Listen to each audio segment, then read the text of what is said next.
How's it going, everyone? Welcome back to the channel. So for those who are new here, I'm Lawrence, a street and urban cityscape photographer based here in Singapore.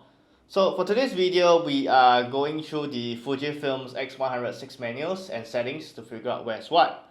Because coming from another camera system, the initial setup might be a little bit confusing and overwhelming.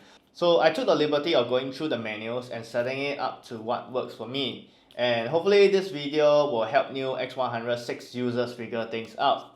And yes, I know this video is kind of super late to the party, but you guys know that this camera isn't exactly easy to find, and a friend's philosophy is saying no to scalpers.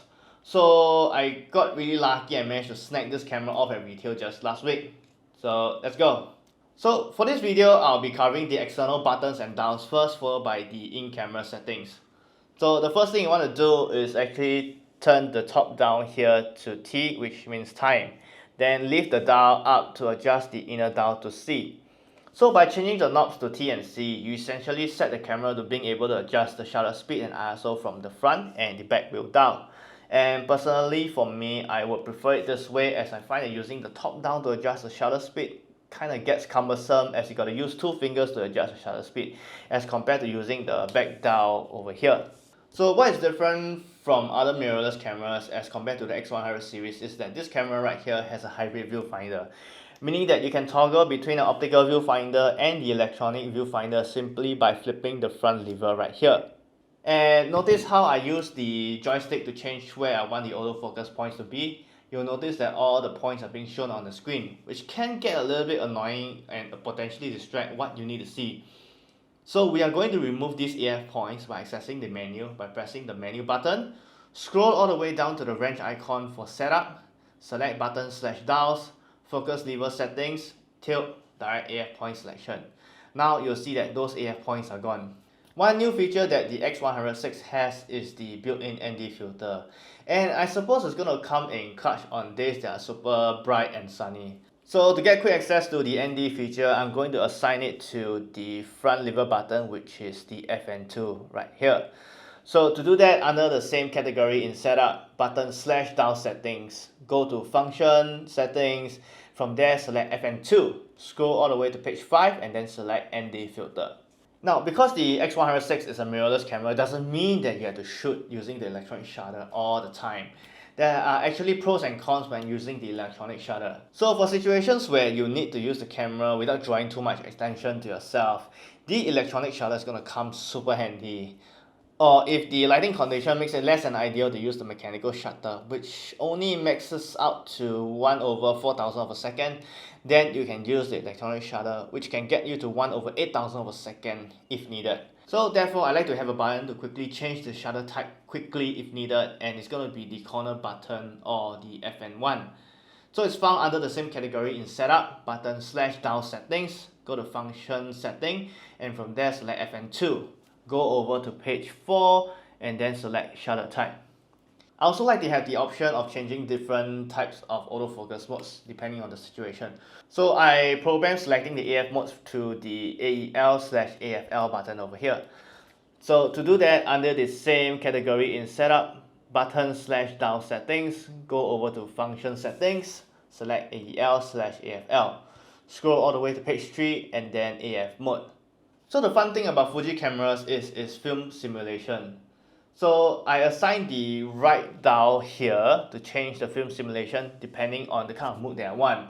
So to do that, under the same category in setup, function/dial settings, go to function settings, select right dial and then scroll over to page 1, select film simulation. So right now I can simply change the film simulation by simply pressing the right dial and then scrolling until I find what I need. Okay, now this is simply a personal preference, but I always shoot in RAW. So to do that, go over to image quality settings and then image quality, and then select the corresponding image quality that you need. So next we're going to set up framing guidelines, which is a two-step process. First things first, select the wrench icon, which is your setup. Next, select screen settings, page 2, framing guidelines, and then select grid 9. Next, scroll over to page 3. Select Display Custom Settings for both EVF and LCD. Select Framing Guidelines. So now the grid lines should be on display. So while we are here in this section, you can select the type of information that you want to display on the LCD and the EVF. So personally for me, I don't like the screen to be too cluttered, so I'm going to remove information which might not be essential when I'm trying to compose and make images. So next is to turn on image stabilization, which is a new feature in this X100VI. So to get to that, scroll over to shooting menu, select IS mode and make sure it's turned on to continuous. For the autofocus section, because there's going to be a bunch of settings to change and turn on, I'm going to explain what I'm going to change first and then show you guys where these settings are. So IAF is kind of straightforward and self-explanatory. Next is peak focusing. Turn this on only if you're going to do a lot of manual focusing stuff, and this is going to show you where the area of focus is going to be depending on whatever color that you selected. Lastly, it's going to be increasing the autofocus points. So the settings that I mentioned, it can be found in under AF/MF settings. So the number of focus points from 117, change it to 225. So next is going to be the eye detect. So under face/eye detect settings, select face detect and make sure that the eye auto is selected. So next is going to be the peak focusing that I mentioned earlier. Under MF assist for peak focus, change it to focus peak. So for me, I chose red because it's easier for me to make out the area of focus. So the next setting that I have to turn on is the electronic level display. So select the range icon for setup, select screen set, page 2, electronic level, setting to 2D.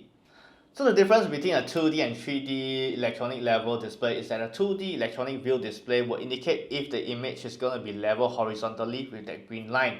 3D adds 2 more lines to show if the camera is going to be tilted too far front or back. Again, this is personal preference, but 2D works for me. So that's my basic setup for the Fujifilm X100VI. Again, just to reiterate that this is my preferred setup, so whatever works for me might not necessarily work for you. But hopefully this video will help you guys have a better idea on where the different settings are and what it does. So as always, don't forget to like and subscribe. It's going to help this channel in the long run. So until the next video, get out there and make the best of every opportunity you're given. Peace.